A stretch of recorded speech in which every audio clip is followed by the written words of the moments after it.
Krásný dobrý večer, zdravím do naší skupiny. Stále se ještě nacházím v Londýně, kde právě skončilo, nebo ne právě, ale už nějakou dobu tady běží, řekněme, afterparty. Skončilo nám vlastně setkání s správci Facebookových skupin.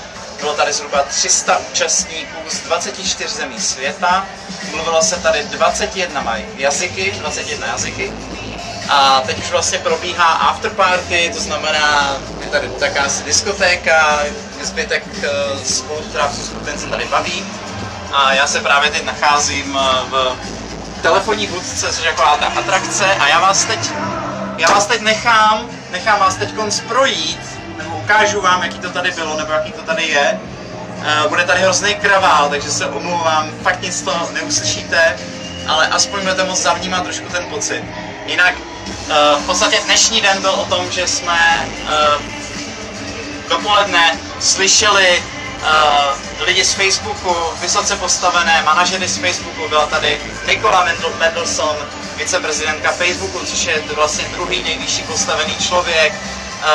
Na konci tady potom v rámci prezentace měla přetočené video vlastně ředitelka Facebooku, která se stará o takový denní provoz.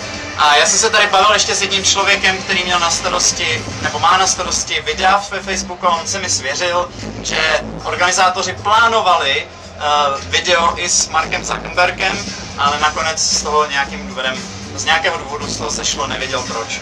Tak a já vám teď půjdu teď tady z té typické anglické budky a půjdu vám ukázat, jak vlastně vypadal Facebook Summit v Londýně. Tak jdeme na to.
Takže dámy a pánové, to je všechno z Londýna.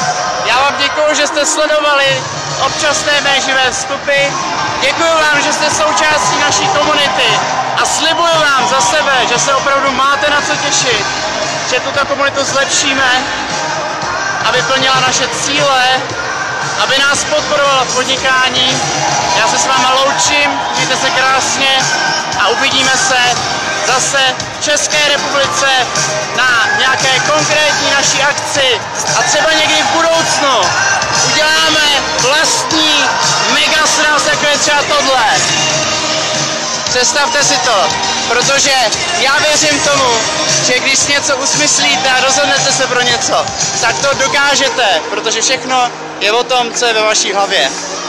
Držte se, ať se vám daří, ať vaše podnikání roste.